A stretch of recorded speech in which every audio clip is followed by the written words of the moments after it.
Sex is not just sex. Sex is unity. It's about unity. You see, God said it's not good for the man to be alone, so I'll make one into two. And in the very same verse, he said, I'm going to make the two back to one again.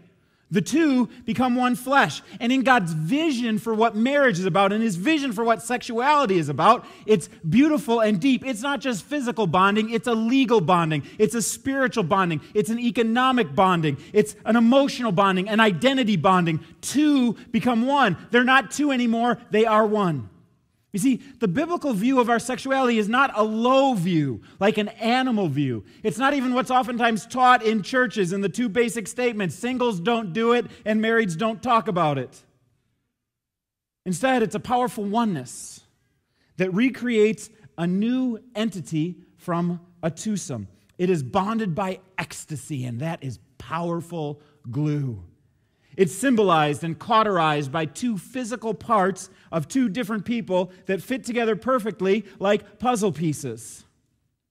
This oneness is why Paul says in 1 Corinthians chapter 6, not to unite yourself to a prostitute. The command itself is not so interesting and profound. Most people could just figure that out. But the reasoning behind it is. In 1 Corinthians 6, he says that when you do this, you have become one with the person that you have bonded with. Not just in a biological way, but in a way that is of much greater unity. And by bonding and ripping with prostitutes, or just with multiple partners in your life, or if you're a married person when you're committing adultery, you are bonding and ripping apart, and bonding and ripping apart. And it's a violation of the spiritual oneness that our sexuality was designed for. Just like when with masking tape, when you put it on one spot and then rip it off, put it on another spot, rip it off, put it on another spot, rip apart, it just becomes weaker every time you use it. So this is not that. Sex is unity. It's also a symbol of connection. Sex is connection. Every person ever created has a yearning for connection, for community, for a sense of the transcendent.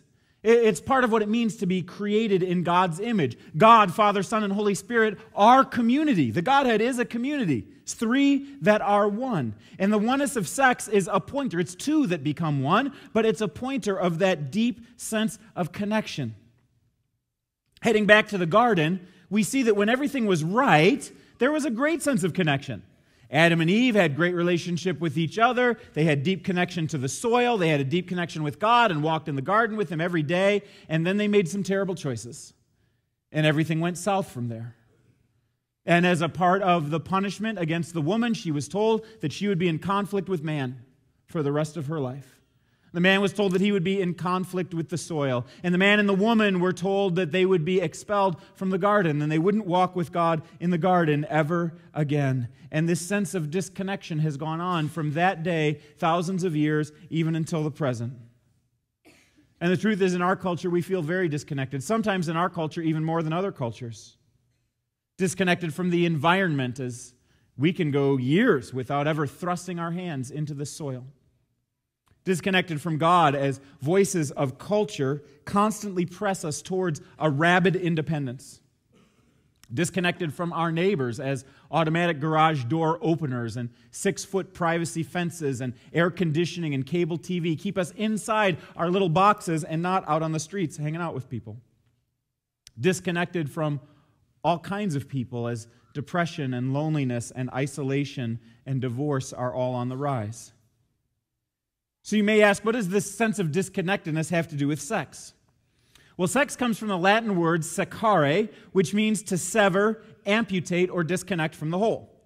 This is where we get words like sect, dissect, section, or bisect.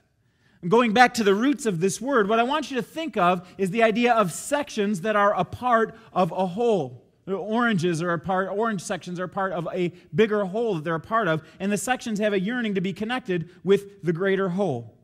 It's this sense that we have in the human spirit that we yearn for. And human beings seek out this sense of connection, and they find it in all kinds of ways. For example, I reconnected with the environment this summer by taking a long walk through a place in the Upper Peninsula of Michigan that made me have a sense of being closer to God and the creation that He made. We go to a concert and it could be secular or Christian, but you feel a great bonding with the audience as everyone sings a favorite tune at the top of their lungs, and a certain emotion emerges with the music that can't just be explained in scientific terms. I have a friend who's a doctor who serves the poor in Village 1 and overseas, and when he does so, he talks about having a profound sense of humanness as he connects with people who have less privilege than he has, yet are the exact same personhood as he looks into their eyes. And we enjoy the pleasure of sex as well, in an effort to deeply connect intimately with one other human being. And each of these is a transcendent experience that gives us a sense of connection to a broader whole that's out there. It's a knowing that we're not alone. It's a shared context, emotion, humanness, and it draws us into a sense of bigness in the world. And this is our natural state. This is the way that we were meant to be when we were designed in the garden. And there's a certain rightness to it that's hard to explain, but is hardwired into the human soul. And sexuality is the same. It gives you that same sense of bigness. And when you're with someone in this way, you have to be physically very close. You need certain permissions. There's an intensity of intimacy that's unmatched in any other relational enterprise. And many people report that same kind of connection experience with humanity and spirituality and nature and the breadth of everything while enjoying the intimacy of their sexuality. See, this is not this is that. Sex is a hint towards the connection we were designed to experience. Beyond that, sex is hope. Sex is hope. In the act of marriage, there's a hope for what's going to happen in the future. It's not only a pleasurable experience, but it's the means by which generations, future generations, are assured. And you should be very glad that your parents and your grandparents and your great-grandparents engaged in this activity, because it's why you are here today. And in that moment, in that activity, there is great hope that the next generation will come into play. And great hope that our lives will be richer and that people will be closer and that everything will be just that meaningful. This is not this is that. This is also a picture. A picture. Sex is a picture. The Bible consistently pictures the church as the bride of Christ. There's this verse related to this that has always been troublesome to me. You guys have verses that are troublesome to you in the Bible? Here's one of the troublesome ones for me. It says this: "For this reason, a man will leave his father and mother and be united to his wife, and the two will become one flesh." This is a profound mystery, but I'm talking about Christ and the church. I don't know about you, but he's got one verse that's talking about good married sex and the next verse that's talking about Christ and the church and how it's a mystery. And I go, yeah, that's a mystery to me too.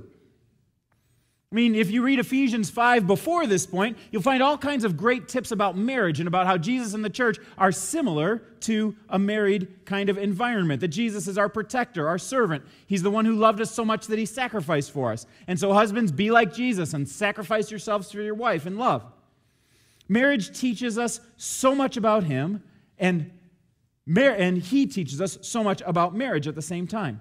But I can't help but notice this part at the end that says, this is a profound mystery, but I'm talking about Christ and the church. And I can't help but note that at the end of time, when it talks about the entry party to get into heaven, it talks about the wedding supper of the Lamb, which happens right before the honeymoon. And I can't help but note that in John chapter 14, Jesus says to his disciples, "Behold, I'm going to prepare a place for you." And while we might not recognize that in our culture today, that's the exact same thing that a guy would say to a girl who just said, "Yes, I will marry you." He says, "Okay, I'm going to go to my father's house and prepare a place for you. Then I'm going to come back, we'll get married, and I'll take you there." And there's an allusion there to a marriage and a honeymoon that's just about to take place. And there's something that's bigger that's going on here. It makes me ask the question, is there sex in heaven? But I'm not going to answer that right now. I'll get back to that in a minute.